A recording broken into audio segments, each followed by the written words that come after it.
சிங்கம் ஒரு சிங்கம் எப்போ எதுலயும் பெக்யூலியர் தான். ஒரு முறை சிங்கம் கர்ஜிச்சதுன்னா அந்த சவுண்ட்ல ஒரு 8 கிலோமீட்டருக்கு சும்மா அதிரும், எல்லா திசைகளும் அதிரும். அப்படிப்பட்ட அந்த சிங்கம் வேட்டைக்கு மட்டும்தான் வெளியில வரும், வேடிக்கை பார்க்கறதுக்கெல்லாம் வெளியில வராது. வேட்டையில கூட உயிரோடு இருக்கிற மிருகங்களை தான் வேட்டையாடும். அதுலயும் பெரும்பாலும் தன்னை விட பெரிய சைஸ் உள்ள மிருகங்களை தான் குறி வச்சு தாக்கும், ஜெயிக்கும். எவ்வளவு பசியில் இருந்தாலும் உயிர் இல்லாததை, கெட்டு போனதை தொட்டு கூட பார்க்காது. அப்படிப்பட்ட அந்த சிங்கம் அவ்வளவு ஈஸியா எதையும் தொடாது, தொட்டா விடாது. காட்டோட 4 பக்கமும் மார்க்கிங் மை டெரிட்டரின்னு தன்னுடைய பவுண்டரியை தானே வகுக்கும். அப்படிதான் அந்த காட்டையை தன்னோட கண்ட்ரோல்ல வச்சிருக்கும். சிங்கத்துக்கு கூட்டத்தோட இருக்கிறதுக்கும் தெரியும், தனியா இருக்கிறதுக்கும் தெரியும். அப்படியே தனியா வரணும்னு நினைச்சாலும் அஞ்சாம அலட்டிக்காம சும்மா கெத்தா தனியா வந்து அத்தனை பேருக்கும் தண்ணி காட்டும். எப்போ எதுலயும் தன்னோட தனித்தன்மையை இழக்கவே இழக்காது. Yes, a lion is always a lion.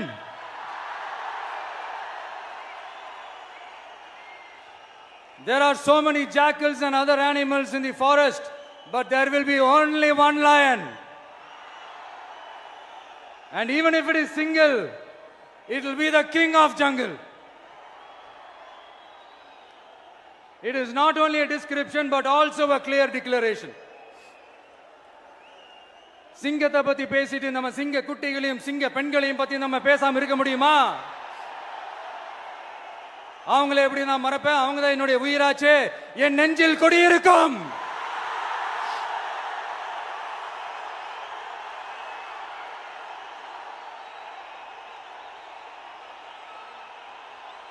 என்னுடைய தோழர்களுக்கும் தோழிகளுக்கும்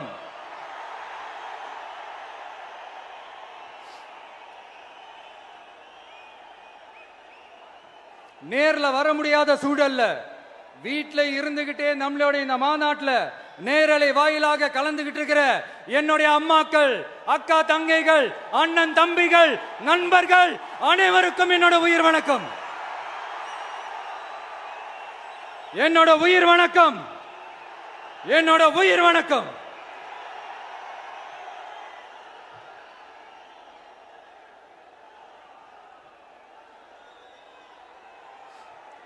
வீரம் விளையும் மாமதுரை மண்ணை வணங்குகிறேன்.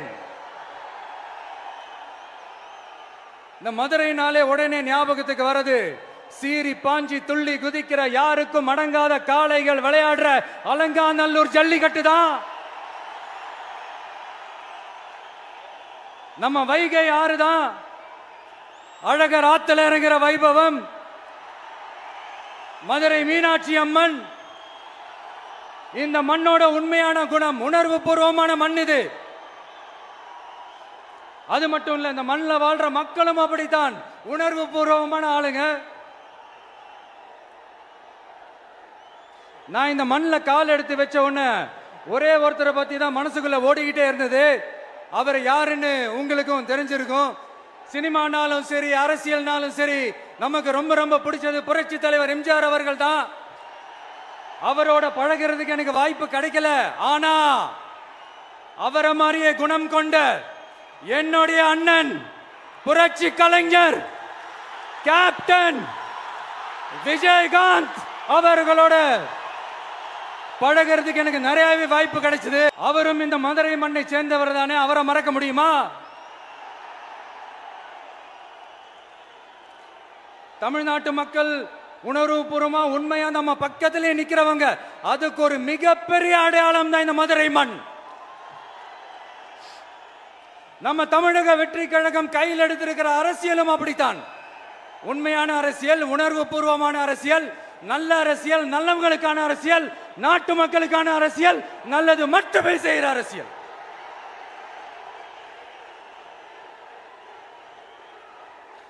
இதோ நம்மளுடைய இந்த இரண்டாவது மாநில மாநாடு வாகை சூடும் வரலாறு திரும்புகிறது. அப்படி இந்த மாநாட்டுக்கு பேர் வச்சிருக்கிறோம். 1967லயும் 1977லயும் நம்ம தமிழக அரசியல் ஒரு மிகப்பெரிய ஆட்சி அதிகார மாற்றங்கள் ஒண்ணு நடந்துச்சு இல்லையா? அதே மாதிரிதான் அடுத்த வருஷம் 2026ல அப்படி ஒரு வரலாறு திரும்ப போகுதுன்னு உறுதியா சொல்றதுக்கான மாநாடு தான் நம்மளோட இந்த இரண்டாவது மாநில மாநாடு. விக்கிரவாண்டி விசாலையில் நம்மளுடைய ஃபர்ஸ்ட் மாநாடு நடத்தணும், வெற்றி கொள்கை திருவிழா.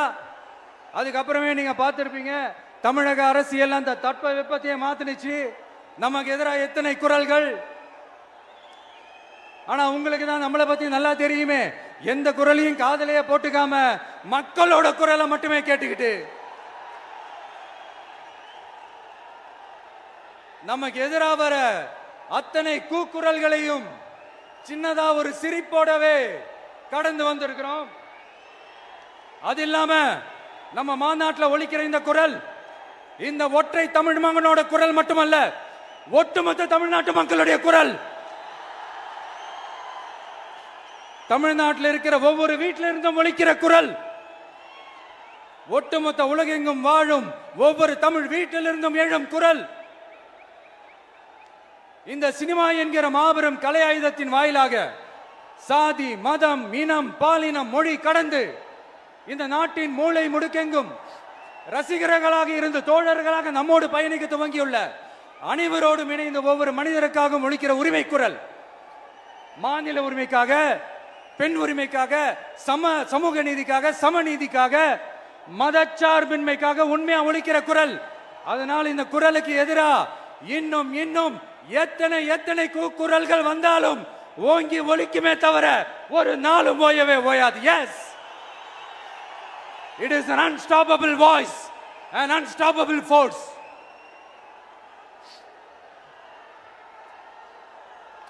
நம்ம அரசியலுக்கு வர்றதுக்கு முன்னாடி அட இவரெல்லாம் வர மாட்டாரியா, அவரே வரல, இவரே வரல, இவருங்க வர போறாரு அப்படின்ட்டு நிறைய பேர் ஜோஷியம் சொன்னாங்க.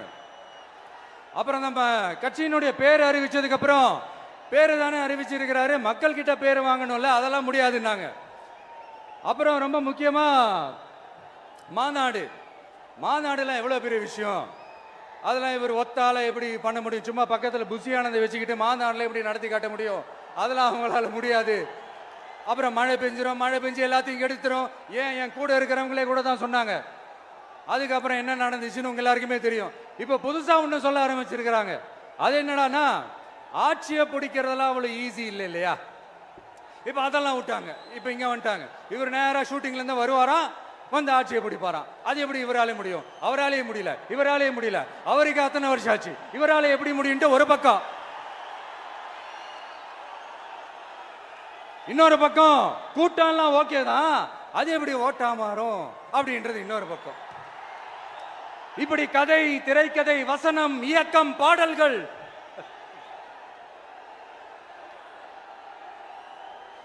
அதனால இந்த அரசியல் ஆய்வாளர்களுக்கு நான் சொல்றதெல்லாம் ஒன்னேதான், நல்லா கேட்டுக்கங்க.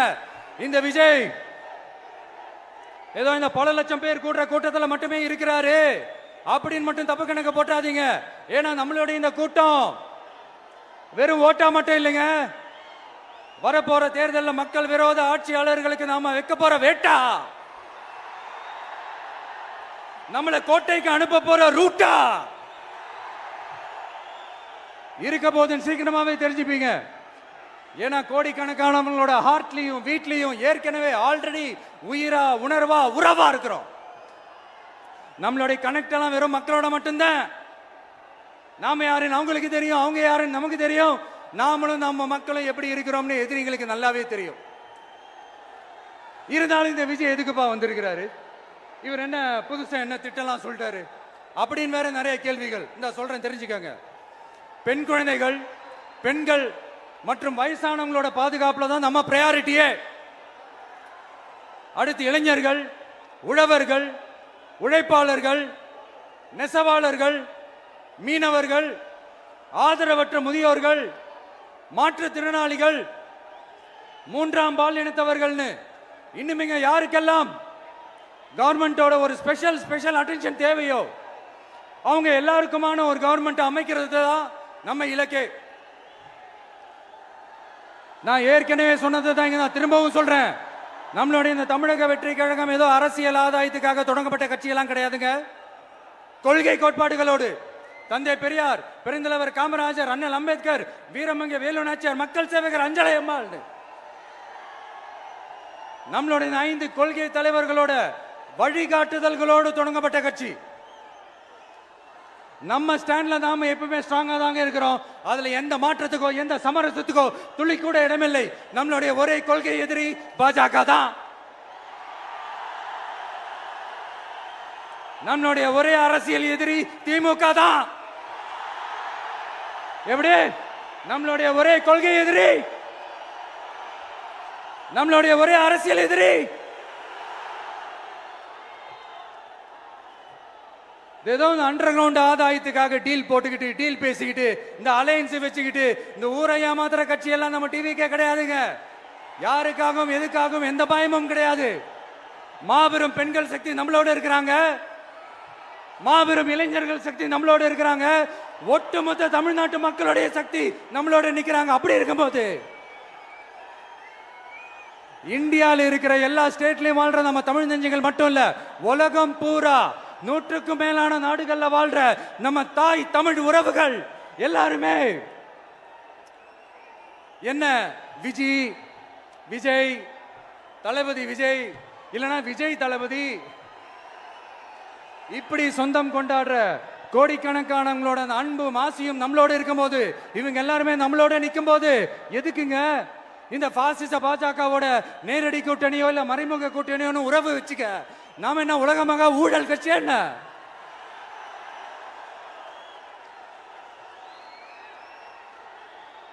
நம்மளை பத்தி சின்னதா ஒரு உண்மை ஒண்ணு சொல்லலாமா? என்னடா இவர் வாயால இப்படி சொல்றாருன்ட்டு யாரும் தவறா நினைச்சுக்க வேணாம். ஏன்னா இது ஒரு விதத்துல ஒரு ஃபேக்டும் கூட. அதனாலதான் நான் சொல்லணும்னு ஆசைப்படுறேன். நம்ம யார் தெரியும்ல? நாம எல்லாருமே சொல்றேன். நாம யார் தெரியும்ல? இந்தியாவின் மாபெரும் மக்கள் சக்தி கொண்ட ஒரு மகத்தான வெகுஜன மக்கள் படை.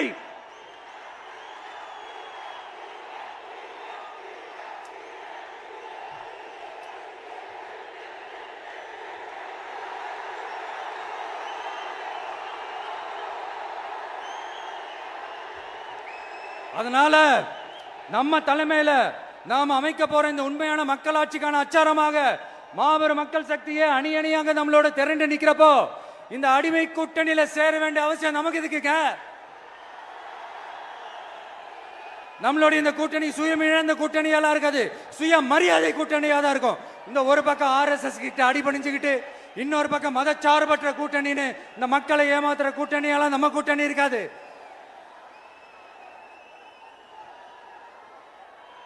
நான் இப்பவும் சொல்றேன், நம்மளை நம்பி வர்றவங்களுக்கு ஆட்சியிலும் அதிகாரத்திலும் உறுதியாக பங்களிப்பு செய்யப்படும். உடனே இந்த கேள்விகள்லாம் வரும்.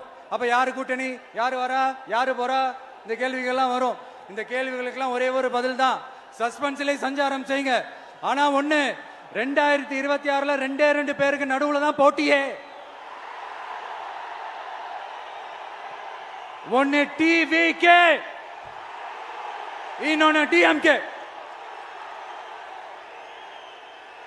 இந்த போட்டி எப்படி இருக்க போதுன்னா, இந்த அலையன்ஸை வச்சு எப்படியாவது நம்ம தப்பிச்சிடலாம்.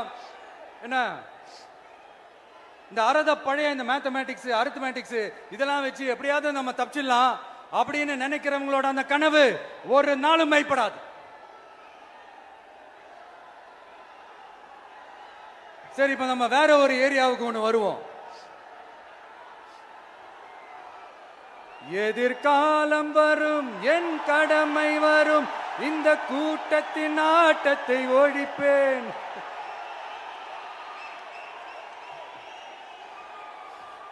மக்கள் அரசியல் என்ற அந்த சவுக்க கையில் எடுக்கலாமா? யாருக்கு எதிரான தானே கேட்கிறீங்க? வேற யாரு? மறைமுக உறவுக்காரர்களான பாசிச பாஜகவும் பாய்சன் திமுகவும் தான். மாண்புமிகு பிரதமர் நரேந்திர மோடிஜி அவர்களே 3வது முறையா ஒன்றியத்தோட ஆட்சி அதிகாரத்தை நீங்க தானே கையில் வச்சிருக்கிறீங்க. இல்ல நாங்க தெரியாம தான் கேட்கிறோம். நீங்க ஆட்சிக்கு வந்தது ஒட்டுமொத்த மக்களுக்கும் நல்லது செய்யவா, இல்ல நம்மளுடைய இந்த இஸ்லாமிய நண்பர்களுக்கும் இஸ்லாமிய தோழர்களுக்கும் எதிராக சதி செய்யவா? மக்களுக்கு உங்ககிட்ட கேட்கறதுக்குன்னு ஏராளமான கேள்விகள் இருக்குது. அதனால அவங்க சார்பா அவங்கள ஒருத்தனா அவங்களோட ஒரு உண்மையான ஒரு பிரதிநிதியா உங்ககிட்ட சில கேள்விகள் கேட்கணும். மிஸ்டர் பிரைம் மினிஸ்டர் அவர்களே, நம்ம தமிழ்நாட்டு மீனவர்கள் கிட்டத்தட்ட ஒரு 800 பேருக்கு மேல இலங்கை கடற்படையால தாக்கி அழிக்கப்பட்டிருக்கிறாங்க. அதை கண்டிக்கிறதுக்காக உங்களை பெருசா எதுவும் செய்ய சொல்லல, சின்னதா ஒண்ணே ஒண்ணு மட்டும் செஞ்சு கொடுங்க. இனிமேலாச்சும் எங்களுடைய மீனவர்கள் பாதுகாப்பா இருக்கிறதுக்காக இந்த கச்சத்தீவை இலங்கை கிட்ட இருந்து மீட்டு கொடுத்துருங்க, அது போதும். உங்களுடைய இந்த முரட்டு பிடிவாதத்தால நீங்க நடத்துற இந்த நீட்டு தேர்வு, அதனால இங்க என்னென்ன நடக்குதுன்னு சொல்றதுக்கே மனசு வலிக்குது. அதனால அந்த நீட்டு தேர்வு தேவையில்லைன்னு அறிவிச்சிருங்க, அது போதும். செய்வீர்களா திரு நரேந்திரபாய் தாமோதர் மோடிஜி அவர்களே? எங்களுக்கு என்னென்ன தேவையோ என்னென்ன நல்லதோ அதெல்லாம் செய்ய மாட்டேங்கிறீங்க. ஆனா ஆட்சி அதிகாரத்தை மட்டும் கையில வச்சுக்கிட்டு மக்களை ஏமாத்த நேரடியாக ஒரு பாசிச பாஜக அடிமை கூட்டணி ஒண்ணு. அடுத்து உங்களோட இந்த மைனாரிட்டி ஆட்சியை ஓட்டுறதுக்காக மறைமுகமாக RSS அடிமை குடும்பம்னு இன்னொரு கூட்டணி.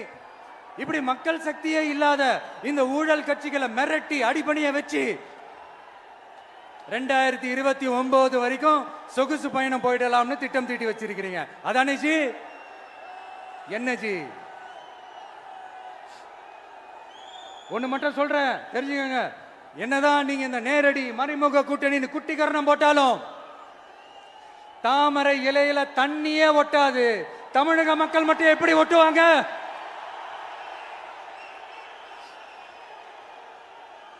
இங்க ஒரு MP சீட்டு கூட தரலன்றதுக்காக தமிழ்நாட்டுக்கும் தமிழ்நாட்டு மக்களுக்கும் எதுவுமே செய்யாம ஓரவஞ்சனை செய்யுது இந்த ஒன்றிய பாஜக அரசு.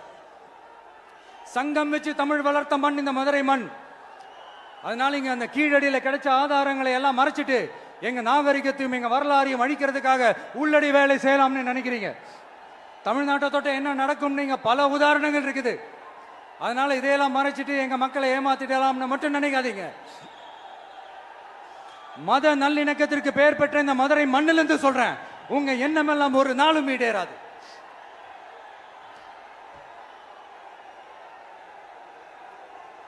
எம்ஜிஆர்னா யார் தெரியும்ல? அவர் மாஸ்னா என்னன்னு தெரியும்ல? அவர் உயிரோடு இருக்கிற வரைக்கும் அந்த CM சீட்டை பத்தி ஒருத்தராலையும் நினைச்சு கூட பார்க்க முடியல, கனவு கூட காண முடியல. எப்படியாவது அந்த CM சீட்டை என்கிட்ட கொடுத்துருங்க, என் நண்பர் எம்ஜிஆர் திரும்ப வந்ததுக்கு அப்புறம் நான் திருப்பி கொடுத்துறேன்னு தன்னோட எதிரியை கூட மக்கள் கிட்ட கெஞ்ச வச்சவர் எம்ஜிஆர். எப்படி கெஞ்ச வச்சவர்? அதனால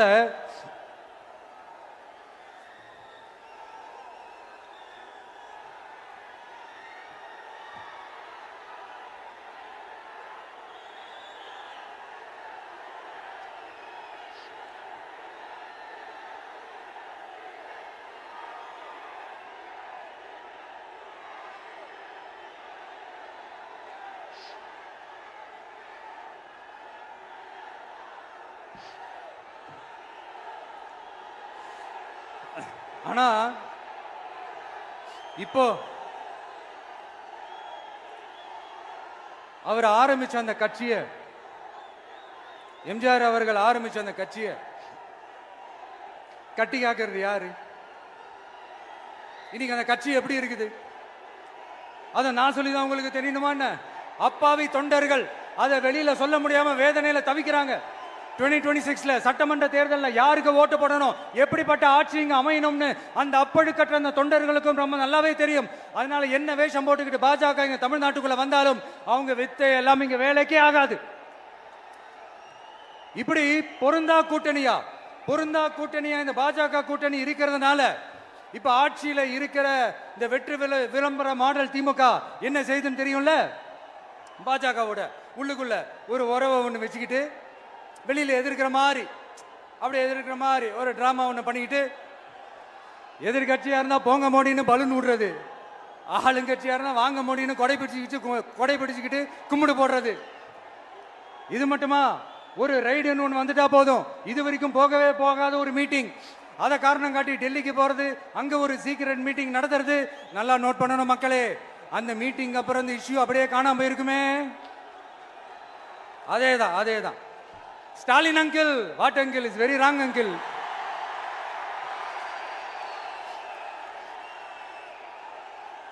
இப்படி தமிழ்நாட்டில் இப்ப நடக்கிற இந்த ஆட்சியினுடைய லட்சணத்தை பார்த்துக்கிட்டு நாம எப்படி சும்மா இருக்க முடியும்? ஒரு தவறு செய்தால், அதை தெரிந்து செய்தால், அவர் கபட நாடக மு.க. ஸ்டாலின் அங்கிளாகவே இருந்தாலும், அங்கிள் அங்கிள் உங்களுக்கு மனசாட்சின்னு ஒன்று இருந்துச்சுன்னா நாங்க கேட்கிற கேள்விகளுக்கு மட்டும் கொஞ்சம் பதில் சொல்லுங்க அங்கிள்.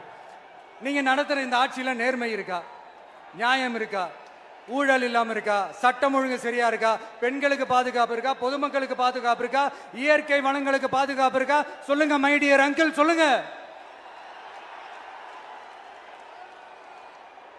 டாஸ்மாக்ல மட்டுமே இது வரைக்கும் 1000 கோடிக்கு மேல ஊழல்னு சொல்றாங்க. அதுல மட்டுமா தப்பு நடக்குது? வேற எதுல தான் நடக்கல? உலகத்திலே மிஸ்டர் கிளீன் ரெக்கார்ட்ஸ் எல்லாம் உங்களுக்கும் உங்க கூட இருக்கிறவங்களுக்கும் மட்டும்தான் அங்கிள் கொடுக்கணும். இதை பார்த்து வாயே இல்லாத ஊரு கூட வயிறு வலிக்கு சிரிக்குது. பெண்களுக்கு 1000 ரூபாய் கொடுத்துட்டீங்கன்னா போதுமா அங்கிள்? அப்படியே அது மூடி மறைச்சிடலான்னு பாக்குறீங்களா? படிக்கிற இடத்துல, வேலைக்கு போற இடத்துல, வெளியில போற இடத்துலன்னு அவங்களுக்கு பாதுகாப்பே இல்லைன்னு ஒட்டுமொத்த பெண் பிள்ளைங்களும் பெண்களும் கதறாங்க. அந்த கதறல் சத்தம் ஏதாவது உங்க காதுல கேக்குதா அங்கிள்? இதுல வேற உங்க அப்பான்னு கூப்பிடுறாங்கன்னு வேற சொல்றீங்க. What is this uncle? Is very very wrong uncle, is very very wrong. பெண்களுக்கு மட்டுமா பொய் வாக்குறுதி கொடுத்து ஏமாத்துறீங்க? அரசு ஊழியர்கள், ஆசிரியர்களை ஏமாத்துறீங்க, விவசாயிகளை ஏமாத்துறீங்க, பரந்தூர்ல பாதிப்பே வராதுன்னு சொல்லி ஏமாத்துறீங்க, மீனவர்களை ஏமாத்துறீங்க, போதைப் பொருள் கலாச்சாரத்தை ஒழிக்காம ஏமாத்துறீங்க. ஐயோ ஐயோ ஐயோ, very very first uncle, very very first. எப்படி கேட்டாலும் இவங்க கிட்ட இருந்து எந்த பதிலும் வரப்போறதில்லை. ஏன்னா இருந்தா தானே. இப்ப ஆட்சியில இருக்கிற நம்மளுடைய அங்கிள் பதில் சொல்றது இருக்கட்டும். மக்களை நீங்க சொல்லுங்க, நீங்க உண்மையை சொல்லுங்க. செய்வோம் செய்வோம் செய்வோம் செய்வோம்னு சொன்னாங்களே, சொன்னதெல்லாம் செஞ்சாங்களா? உங்களை தான் கேக்குறேன், சொன்னதெல்லாம் செஞ்சாங்களா? சத்தமா சத்தமா மை டியர் அங்கிள், கேக்குதா? மக்களோட சத்தம் கேக்குதா? இது வெறும் சாதாரணமான முழக்கம் தான். கூடிய சீக்கிரம் மக்களை போய் சந்திக்க போறேன், அவங்களோட மனசு விட்டு பேச போறேன். அதுக்கப்புறம் இந்த சாதாரணமான முழக்கம் இடி முழக்கமா மாறும். அத்தோட நிக்காது. அந்த இடி முழக்கம் தமிழ்நாட்டோட போர் முழக்கமா மாறும். அந்த போர் முழக்கம் உங்களை ஒரு நிமிஷம் கூட தூங்க விடாது. நடக்குதா இல்லையான்னு பாருங்க. என்னடா இவன் இவ்வளவு ஸ்ட்ராங்கா சொல்றானேன்னு பாக்குறீங்களா? எல்லாரும் கட்சி ஆரம்பிச்சதுக்கு அப்புறம் தான் ஒவ்வொரு வீட்டுக்குள்ளேயும் போறதுக்கு ட்ரை பண்ணுவாங்க.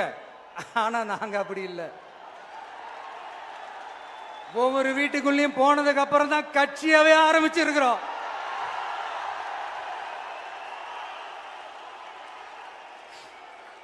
அதனால ஒட்டுமொத்தமா எல்லாருமா சேர்ந்து இந்த திமுக ஆட்சிய, கபட நாடக திமுக ஆட்சிய 2026 தேர்தலில் வீட்டுக்கு அனுப்புறோம்.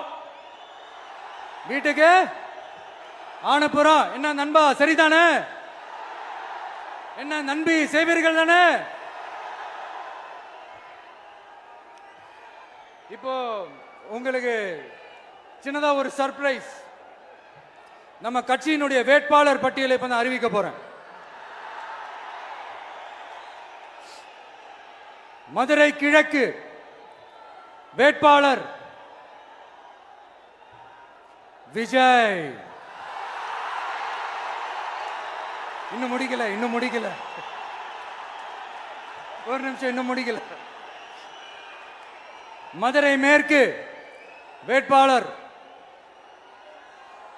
விஜய். மதுரை மத்தி வேட்பாளர் விஜய். மதுரை தெற்கு வேட்பாளர் விஜய். மதுரை வடக்கு வேட்பாளர் விஜய். மேலூர் விஜய். சோழவந்தான் விஜய். திருப்பரங்குன்றம் விஜய். திருமங்கலம் விஜய். உசலம்பட்டி விஜய்.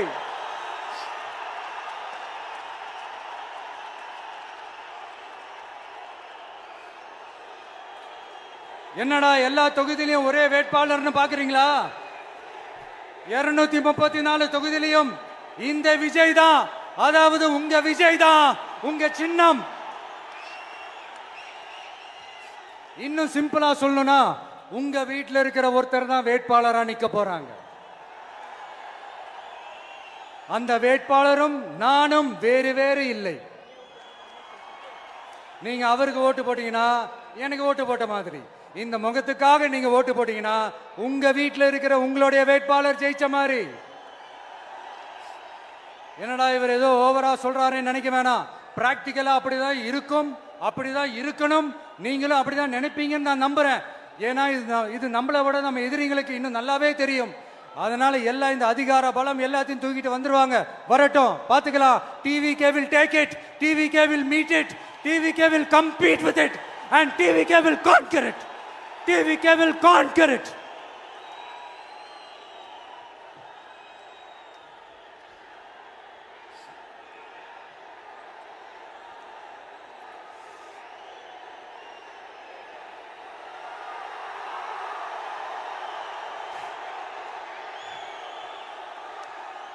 இந்த நேரத்தில் நம்ம மனசுல இருக்கிறத மக்கள் கிட்ட சொல்லி ஆகணும். தூத்துக்குடி ஸ்னோலினோட அம்மா என்ன அவங்களோட தம்பி, இன்னும் அவங்க பொண்ணுக்கு நான் தாய் மாமன்னு சொன்னாங்க. அந்த அக்காவோட குழந்தைங்க மட்டும் இல்லைங்க, என்ன அண்ணனா தம்பியா நினைக்கிற தமிழ்நாட்டில் இருக்கிற என்னோட எல்லா சகோதரிகளின் குழந்தைகளுக்கும் நான் இன்னைக்கு மட்டும் இல்ல, என்னைக்குமே ஒரு தாய் மாமனா தான் இருப்பேன். நீங்க எல்லாரும் என்னுடைய ரத்த உறவு, கூட பிறந்த பொறுப்பு. என் வீட்டு ரேஷன் கார்டில் வேணா உங்க பேர் இல்லாம இருக்கலாம், உங்க வீட்டு ரேஷன் கார்டில் வேணா என் பேர் இல்லாம இருக்கலாம். ஆனா நாம் எல்லாரும் ஒண்ணுதான், உறவு தான். நமக்கு இடையே எந்த அரசியலும் உள்ள நுழையவே முடியாது. என்கிட்ட இருந்து உங்களையும் உங்ககிட்ட இருந்து என்னையும் எந்த சக்தியாலும் பிரிக்கவே முடியாது. அப்புறம் நான் ஒன்னும் இந்த மார்க்கெட் போனதுக்கு அப்புறம், ரிட்டையர் ஆனதுக்கு அப்புறம் அடைக்கலம் தேடி அரசியலுக்கு வரல. படைக்கலனோட வந்திருக்கிறோம். பவர்ஃபுல் ஃபோர்ஸோட, மாபெரும் படை வரிசையோட, எல்லாத்துக்கும் தயாராகி தான் வந்திருக்கிறோம். இவ்வளவு தயாரா நாம அரசியலுக்கு வர்றதுக்கு ரொம்ப ரொம்ப முக்கிய காரணம் ஒண்ணு இருக்கு. அது என்ன தெரியுமா? நன்றி கடன், நன்றி கடன், நன்றி கடன். கிட்டத்தட்ட ஒரு 30 வருஷமா, 30 வருஷத்துக்கு மேல நீங்க தான், நம்ம மக்கள் தான் என் கூட நிக்கிறீங்க, எனக்காக நிக்கிறீங்க, என்னை தாங்கி பிடிக்கிறீங்க, மனசுல ஏந்தி பிடிக்கிறீங்க, தாய் அன்போட மடியில ஏந்திக்கிறீங்க. உண்மையை சொல்லணும்னா வேற யாரை விடவும் எனக்கு இந்த அன்பையும் ஆதரவையும் கொடுத்திருக்கிறீங்க. என் மேல உயிரையே வச்சிருக்கிறீங்க. என்ன உங்க வீட்டுல ஒருத்தனாவே ஆக்கிட்டீங்க. நீங்க எனக்கு கடவுள் கொடுத்த வரம்.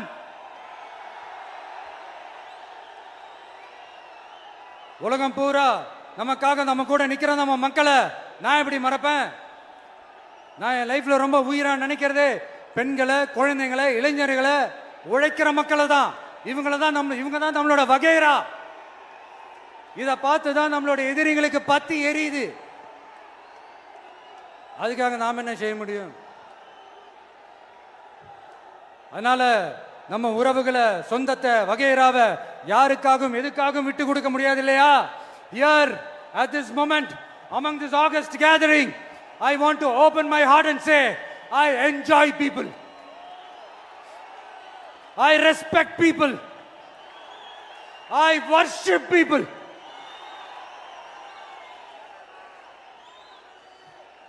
சரிப்பா, இவ்வளவு செஞ்ச நம்ம மக்களுக்கு நன்றி கடனா உன்னால முழுமையா செலுத்த முடியுமான்னு கேட்டா சத்தியமா சொல்றேன், என்னால முடியாதுதான். இன்னும் எத்தனை ஜென்மம் எடுத்தாலும் அந்த நன்றி கடனை என்னால தீர்க்கவே முடியாது. அப்புறம் என்ன மானாவுக்கடா நீ வந்திருக்க அதானே கேக்குறீங்க? மைண்ட் வாய்ஸ் கேட்ட மாதிரி இருந்தது. வாழ்நாள் முழுக்க நம்ம மக்களுக்காக ஆதரவா துணையா நிக்கிறத தவிர, அவங்களுக்காக உழைக்கிறத தவிர எனக்கு வேற எந்த எண்ணமும் இல்லை. எனக்கு இப்ப வேற வேலையும் இல்லை. இனிமே எனக்கு இதுதான் என் வேலையே. என் கடன் இனி என் மக்களுக்கு பணி செய்து கிடப்பதே. இப்படியா ஹார்ட் டு ஹார்ட் யதார்த்தமா பேசிய பழகிட்டோம். இதுக்கு மேலேயும் எனக்கும் மக்களுக்கும் இடையே இருக்கிற அந்த உறவை பத்தி நான் பேச ஆரம்பிச்சேன்னா ஒரு மாதிரி எமோஷனல் ஆயிடுவேன். அப்புறம் அதை கண்ட்ரோல் பண்றது ரொம்ப கஷ்டம். அதனால என்ன மனசார நேசிக்கிற நம்ம மக்களுக்கு ஒண்ணு சொல்றேன். இந்த விஜய் உங்க விஜய், உங்களுக்கான விஜய், உங்களுக்காக மட்டுமே இருக்கிற விஜய். உங்க கூட நிக்க, உங்களுக்காக நிக்க, உண்மையா நிக்க, உணர்வோட நிக்க, உறுதியா நிக்க, உங்க கூட பேச, உங்களுக்காக பேச, உண்மையா பேச, உணர்வோட பேச, உறுதியா பேச, உங்களுக்காக சேவை செய்ய உங்க விஜய் நான் வர.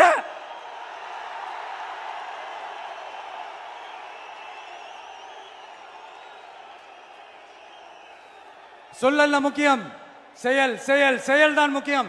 செய்க தான் சும்மா சிறப்பா இருக்கணும். நான் ஆட்சிக்கு வந்தேன்னா சும்மா அது செய்வேன், இது செய்வேன், நல்லது செய்வேன், உருட்டுவேன், புரட்டுவேன், அதெல்லாம் கிடையாது. செய்யறதுக்கு, நல்லது செய்யறதுக்கு, நல்லது செய்யறதுக்கு மட்டும்தான் இந்த விஜய். அப்புறம் ஒரு அரசியல் தலைவன் அவன் சினிமாக்காரனா, நல்லவனா, கெட்டவனா, இதெல்லாம் தாண்டி அவன் உண்மையானவனா, அதுதான் ரொம்ப ரொம்ப முக்கியம். இது சம்பந்தமா ஒரு குட்டி கதை ஒன்று சொல்றேன். ஒரு நாட்டில் ஒரு ராஜா தனக்கு பக்கபலமா இருக்கிறதுக்காக, கூட துணையா இருக்கிறதுக்காக ஒரு தளபதியை தேடுறாரு. சரியான தகுதிகளோட ஒரு 10 பேர் செலக்ட் ஆகுறாங்க. ஆனால் அதில் ஒருத்தர் மட்டும் தான் செலக்ட் பண்ணணும். அதனால அந்த ராஜா என்ன பண்றாருன்னா ஒரு டெஸ்ட் வைக்கிறாரு. அந்த 10 பேர் கையிலையும் விதை நெல்லை கொடுத்து இதை நல்லா வளர்த்து கொண்டு வாங்க, ஒரு 3 மாசம் கழிச்சு வாங்கன்னு சொல்லி அனுப்பி வச்சிடுறாரு. 3 மாசம் கழிச்சு வரும்போது அதில் ஒருத்தர் ஆளு உயரத்துக்கு வளர்த்துருந்தாரு, ஒருத்தர் தோல் உயரத்துக்கு வளர்த்துருந்தாரு. அதில் ஒரு 9 பேரும் நல்லா வளர்த்து கொண்டு வந்திருந்தாங்க. ஒருத்தர் மட்டும் வெறும் தொட்டியோடவே வந்தார். என்னன்னு கேட்டதுக்கு, நானும் தண்ணி ஊற்றி ஊற்றி பார்க்குறேன், உரம் வச்சு வச்சு பார்க்குறேன், வளரவே மாட்டேங்குது ராஜா, என்ன பண்ணுறதுன்னு தெரியலன்னு சொன்னதுக்கு ராஜா அவரை கட்டி அணைச்சிக்கிட்டு, இனிமே நீதான் என்னுடைய தளபதி, எல்லா அதிகாரமும் உனக்கு தான் சொன்னார். ஏன்னா அந்த 10 பேர் கையிலையும் ராஜா கொடுத்தது அவித்த விதை நெல், அது முளைக்கவே முளைக்காது. அந்த 9 திருட்டு பயலும் என்ன பண்ணியிருக்காங்கன்னா வேற விதை நெல்லை வாங்கி அதை வளர்த்துட்டு ராஜாவையும் மக்களையும் ஏமாத்திருக்கிறாங்க. ஆனா இவர் மட்டும் உண்மையை போட்டு உடைச்சிட்டார். அதனால ஒரு நாட்டுக்கு திறமை எந்த அளவுக்கு முக்கியமோ அந்த அளவுக்கு உண்மையும் நேர்மையும் முக்கியம். இப்போ நீங்க எல்லாரும் தான் அந்த ராஜா. நீங்க தேர்ந்தெடுக்க போற அந்த தளபதி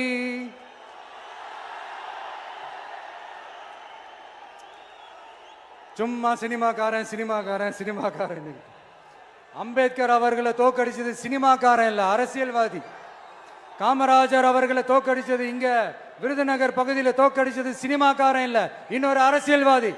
இன்னைக்கும் நம்ம கூட வாழ்ந்துட்டு இருக்கிற நல்ல கண்ணு ஐயாவை தோக்கடிச்சது சினிமாக்காரன் இல்ல, அரசியல்வாதி. இப்படிப்பட்ட நல்ல நல்ல தலைவர்களை எதிர்த்து நின்று தோக்கடிக்கணும்னு அந்த எண்ணத்தை உருவாக்குனது சினிமாக்காரன் இல்ல, அரசியல்வாதி. அதனால எல்லா அரசியல்வாதியும் அறிவாளியும் கிடையாது, எல்லா சினிமாக்காரனும் முட்டாளும் கிடையாது. கான்பிடண்டா இருங்க, நல்லதே நடக்கும், வெற்றி நிச்சயம். மீண்டும் சந்திக்கும் வரை நன்றி, வணக்கம்.